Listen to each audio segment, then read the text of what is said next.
se eu te dissesse que há um caso brasileiro cercado por teorias de portais dimensionais, rituais paranormais e até conspirações? Fala galera, aqui é o Drake, e hoje no Abismo do Medo, nós vamos explorar o mistério das máscaras de chumbo, um dos casos mais bizarros e inexplicáveis da história do Brasil.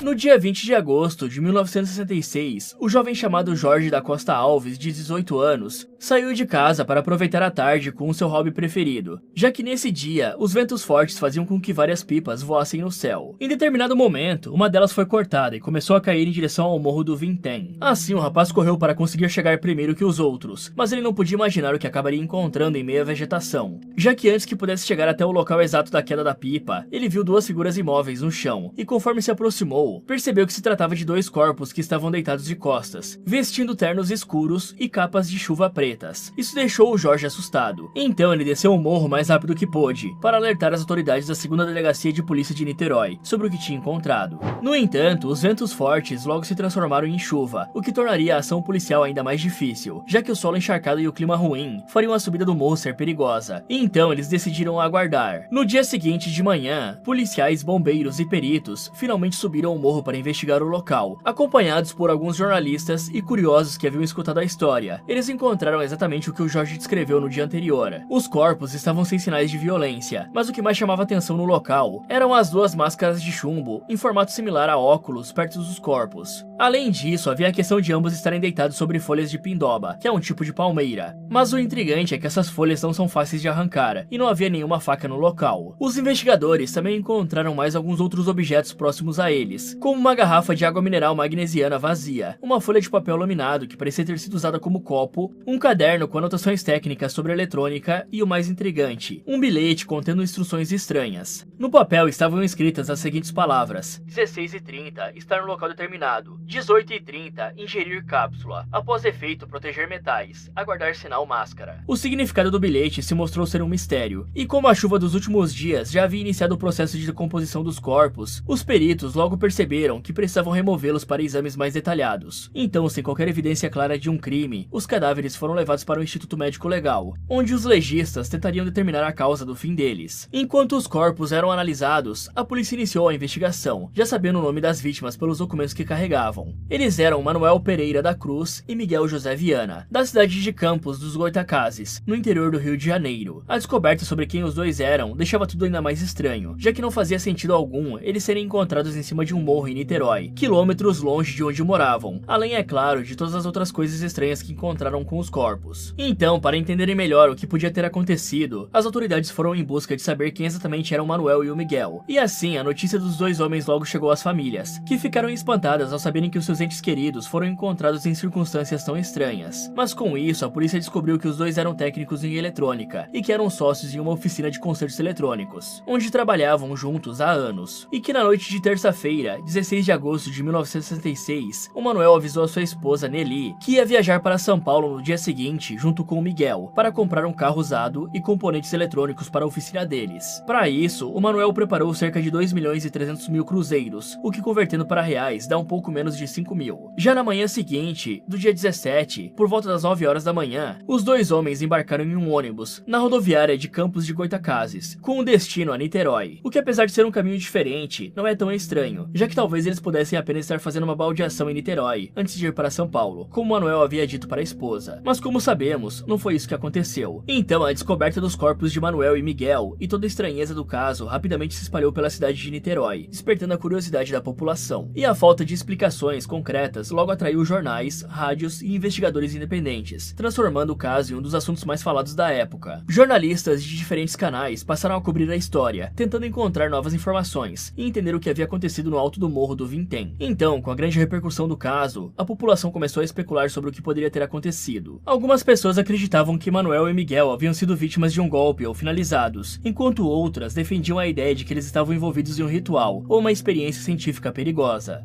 Uma das primeiras hipóteses levantadas pela investigação foi de que os dois foram atingidos por um raio, já que chovia muito no dia do ocorrido, e eles estavam em um local mais aberto no topo do morro, mas essa possibilidade foi descartada, porque os corpos não tinham queimaduras nem sinais de eletrocução. Além disso, a teoria de um latrocínio também foi considerada, já que apenas 160 mil cruzeiros estavam com eles, o que dá algo em torno de R$60, uma quantia muito menor do que tinham quando saíram da sua cidade, e como a investigação não encontrou nenhuma despesa além das passagens, de capas de chuva e da garrafa de água, era impossível que tivessem gasto tanto. Mas uma possível explicação para o desaparecimento do dinheiro surgiu quando um jovem de 18 anos, chamado Paulo Cordeiro dos Santos, disse ter encontrado os corpos 2 dias antes da polícia, no dia 18 de agosto, quando estava caçando passarinhos no morro. Ele teria informado ao guarda Antônio Guerra, que trabalhava na rádio patrulha local, e com essa informação o delegado Venâncio Bittencourt, responsável pelo caso, começou a suspeitar que o Antônio teria ido até o local e ficado com o dinheiro, explicando por que não relatou sobre os corpos imediatamente. Ele chegou a ser interrogado, mas nada foi provado, com a hipótese sendo deixada de lado. De qualquer forma, havia uma forte evidência de que indicava a possível presença de uma terceira pessoa no crime, que eram as folhas de pindoba, que estavam embaixo dos corpos. Isso porque elas tinham sido claramente cortadas, mas nenhum objeto cortante foi encontrado com as vítimas, ou próximo do local, o que sugere que alguém posicionou os dois daquela forma e levou algumas evidências. Além disso, também foi encontrado um lenço de bolso com o Miguel que tinha as iniciais AMS, que nunca foram identificadas. Então, com o avanço da investigação, eles conseguiram um suspeito, Elcio Correia Gomes, um jovem que era considerado aprendiz na oficina, e os levou até a rodoviária no dia da viagem. O que para a polícia significava que o Elcio sabia exatamente para onde os dois estavam indo. No entanto, nada ligava o rapaz diretamente ao caso, e o seu nome foi descartado da lista de suspeitos. Mesmo assim, os jornais da época revelaram que o Elcio era espírita, e ocasionalmente realizava experiências científicas para tentar se comunicar com o sobrenatural, contando com a ajuda de Miguel. Uma dessas experiências aconteceu na praia de Atafona, no Rio de Janeiro, e foi tão intensa que gerou uma enorme explosão, acompanhada de um clarão e um estrondo, que fez os moradores acreditarem que um terremoto tinha acontecido, o que lembra bastante a série Stranger Things, onde através de experimentos científicos, eles conseguiram abrir portais para mundos paralelos, e esse evento chegou até mesmo a ser investigado pela Marinha, mas nenhuma explicação foi divulgada publicamente. Além disso, na manhã em que estavam indo pegar o ônibus para Niterói, Miguel encontrou uma sobrinha no caminho, e em uma breve conversa, disse que estava indo para São Paulo comprar um carro, mas ao ser questionado sobre por que não comprava um carro na própria cidade, ele disse a seguinte frase: "Eu preciso saber de uma coisa. Quando eu voltar, eu te conto se acredito mesmo nessa história de espiritismo ou não." Outro fato curioso é que enquanto eles fabricavam as máscaras e foram questionados sobre isso, responderam que estavam trabalhando para salvar o mundo da destruição. Assim, com tantos detalhes apontando para um possível envolvimento espírita, a teoria de que os dois estavam realizando um ritual para enxergar os outros mundos começou a ganhar força. Até o famoso parapsicólogo Padre Quevedo chegou a comentar sobre o caso em uma entrevista ao jornal O Globo. Ele acreditava que Manuel e Miguel poderiam ter perdido a vida durante um ritual ocultista, no qual o objetivo seria abrir um portal para novas dimensões, através do que é chamado de terceiro olho, que no conceito espiritual fica localizado entre as sobrancelhas. Então, segundo essa ideia, a experiência envolveria ingerir uma substância alucinógena em jejum, capaz de induzir um estado de transe profundo. O padre até mesmo explicou que para os adeptos desse tipo de prática, esses novos mundos emanaram irradiações luminosas muito intensas, o que exigiria proteção para os olhos e cabeça, explicando assim o uso das máscaras de chumbo. Apesar de tantas investigações, a autópsia podia ajudar muito na descoberta do que de fato aconteceu e dar algum norte para a investigação, mas desde o início, houveram falhas nos exames periciais, tornando impossível determinar o que realmente aconteceu com Manuel e Miguel, chegando ao nível de um auxiliar de necropsia conhecido apenas como Maneca relatar ao delegado Idovan Ferreira que os órgãos dos corpos não foram enviados para o exame toxicológico, porque apodreceram na geladeira do IML, que estava quebrada. E com esse tipo de coisa aí só dá pra dizer vai Brasil, né? Isso significa que qualquer substância da tal cápsula ingerida que poderia ajudar a explicar o que aconteceu, simplesmente se deteriorou antes de ser analisada, e como se não fosse descaso suficiente, um cachorro teria entrado no ML e comido parte das vísceras, com o restante sendo descartado após o exame toxicológico inconclusivo, e você aí achando que não podia piorar, né? Sem contar que quando a polícia e os bombeiros foram ao morro, os corpos já haviam entrado em um estado de decomposição, graças às fortes chuvas que atingiram a região nos dias anteriores. Então, jogaram muito formol nos cadáveres para diminuir o mau cheiro, contaminando os corpos e o local. Outro fator que atrasou a perícia foi que o médico legista responsável pelo caso, Astor Pereira de Mello, simplesmente não apareceu para trabalhar por dias, o que fez acumular outras autópsias e impedir uma análise detalhada dos corpos. Já no dia 22 de agosto, o irmão de Miguel, chamado Erval, foi até o ML para liberar os corpos para o enterro e conversou com o Maneca. Mas como foram entregues sem um atestado de óbito, ele voltou um mês depois para pegar a documentação e percebeu que o legista Astor estava em dúvida sobre o que colocar como causa, registrando como inconclusivo. E a forma como a perícia foi conduzida ocorrida levantou suspeitas, fazendo o promotor Edmund Lutherbach analisar os laudos e perceber que eram mal escritos, imprecisos e até rasurados, onde um dos peritos chamado Sebastião Fairlassi se recusou a ter o seu nome no documento, substituindo pelo nome de Almor Gianni, um legista que já tinha falecido. Lutherbach observou que os laudos de necrópsia, além de uma série de imprecisões, estavam rasurados. Que um dos peritos, cujo nome não revelou, mudou de ideia e não quis deixar seu nome no documento. Vejam o detalhe. Este nome foi raspado e substituído pelo de outro legista que já morreu. E mais, o que continham as tais cápsulas ingeridas por Miguel e Manuel? Seria uma substância impossível de ser detectada 72 horas após as mortes? Ou houve mesmo negligência grave na autópsia?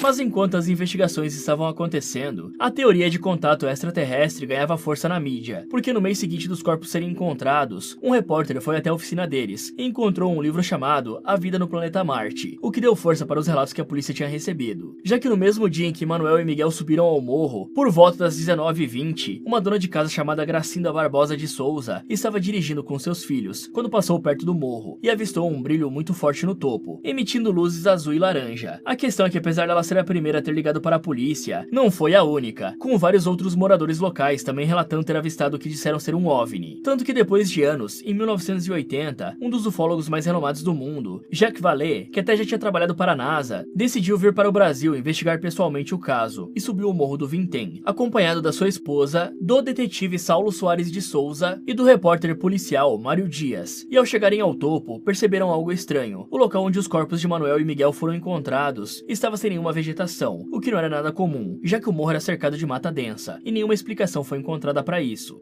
Mas voltando para a época do ocorrido, cada nova informação sobre o caso só gerava mais perguntas, e o mistério das máscaras de chumbo continuava sem solução. Então, um ano depois, a justiça demonstrou insatisfação com as conclusões da investigação policial e solicitou a exumação dos corpos. O objetivo era dar início a uma nova análise, agora sob a responsabilidade da Delegacia de Homicídios, na tentativa de encontrar qualquer pista que pudesse explicar o que realmente aconteceu no Morro do Vintém naquela noite chuvosa de agosto de 66. E o detetive Saulo Soares de Souza, que trabalhava na delegacia na época, ficou responsável pelo caso, sabendo que era essencial refazer a linha do tempo do caso e reconstituir os últimos passos das vítimas, pois as teorias e rumores sobre o assunto estavam saindo do controle, declarando que era preciso afastar a possibilidade de marcianos da história, se referindo à grande quantidade de hipóteses da mídia que envolviam OVNIs e fenômenos paranormais. Então a reconstituição feita pelos investigadores estabeleceu a seguinte cronologia dos eventos. No dia 17 de agosto de 1966, às 14 horas, Manuel e Miguel desembarcaram na rodoviária de Niterói. Apenas 10 minutos depois, às 14h10, eles entraram em uma loja de materiais eletrônicos, onde o dono, Hermani de Carvalho Filho, já os conhecia e percebeu que os dois pareciam com pressa e agitados, algo que chamou a sua atenção. Depois disso, às 15 horas, eles foram vistos em uma loja de ferramentas, onde compraram as capas de chuva resistentes. No entanto, um detalhe intrigante permaneceu, já que apesar de estar chovendo nessa hora, eles não vestiram as capas ao saírem da loja. Por volta das 16 horas, os dois chegaram à rua Marquês do Paraná, uma área movimentada e relativamente próxima à subida do Morro do Vintém. Lá pararam em um bar, onde compraram uma garrafa de vidro de água mineral magnesiana. E para quem não sabe, essa água costuma ser utilizada por pessoas que fazem trilhas e atividades físicas intensas, já que nessas horas, o corpo perde minerais essenciais através do suor, e o magnésio desempenha um papel fundamental na prevenção de câimbras, fadiga e desidratação. No entanto, um detalhe foi que ao pagar pela garrafa, eles fizeram questão de pegar o comprovante do casco, algo que indicava a intenção de devolvê-lo depois. Além disso, a garçonete que os atendeu notou um comportamento estranho em Miguel, contando que ele parecia nervoso e inquieto, olhando o relógio com frequência, como se tivesse um compromisso com hora marcada. Por fim, às 16h30, os dois foram vistos chegando ao Morro do Vintém em um jipe, acompanhados de outras duas pessoas. Tudo isso segundo o relato de Raulino de Matos, um vigia que morava na região, que os viu descendo do veículo dirigido por um homem loiro e subindo o morro a pé. Infelizmente, essas pessoas que estavam com o Manuel e o Miguel nunca foram identificadas, e a partir desse momento, ninguém mais os viu com vida. Ao analisar essa cronologia, o detetive Saulo identificou uma lacuna de tempo significativa. Entre as 15 e 16 horas, parecia haver um intervalo de aproximadamente 1 hora sem nenhuma informação concreta sobre o paradeiro dos dois.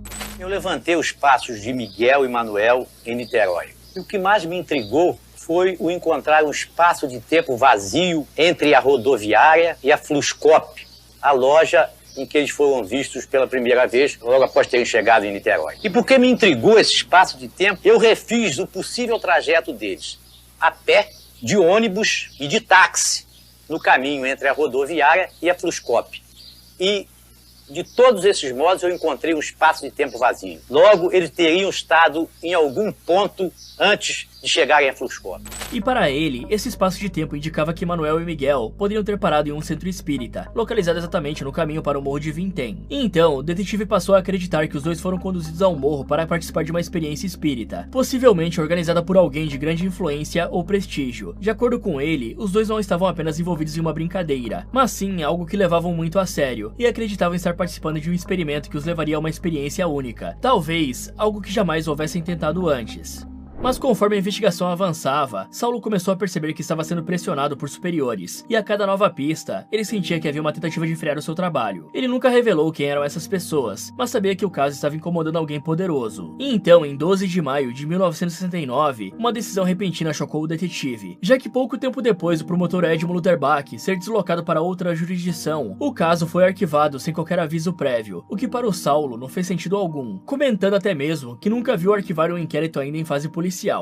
O arquivamento do processo pela justiça foi estranho, foi atípico. A regra geral nesses casos é que o processo vá da polícia para juízo, volte de juízo para a polícia até o tempo de sua prescrição, que seria, no caso, 20 anos. Mas 2 anos e pouco após o fato, a própria justiça pediu, através do Ministério Público e por intermédio do juiz que comandava o feito, foi arquivado. Com o encerramento oficial da investigação e a falta de uma explicação definitiva, diversas hipóteses continuaram a circular, algumas delas bastante controversas. A primeira hipótese sugere que os dois técnicos em eletrônica poderiam estar negociando material radioativo no mercado negro, algo extremamente perigoso e ilegal. Vale ressaltar que nos anos 60, o Brasil estava no começo do seu programa nuclear, e segundo essa linha de pensamento, toda essa questão de ritual foi um teatro, depois de terem atraído eles para uma emboscada. Algumas pessoas até mesmo acreditam que o homem loiro do Jeep pudesse ser algum estrangeiro, criando uma verdadeira teoria da conspiração em torno do caso. O que reforça a ideia de algum trabalho radioativo é a presença das máscaras de chumbo, já que o material é comumente utilizado para proteção contra a radiação. No entanto, nenhuma evidência foi encontrada que ligasse Manuel e Miguel a esse tipo de atividade, e a polícia nunca seguiu essa linha de investigação a fundo. Outra é a teoria de que Manuel e Miguel estavam conduzindo o experimento, já que como eles eram técnicos em eletrônica e carregavam um caderno com anotações de física, muitos acreditavam que os dois podiam estar testando algum dispositivo ou uma tecnologia desconhecida.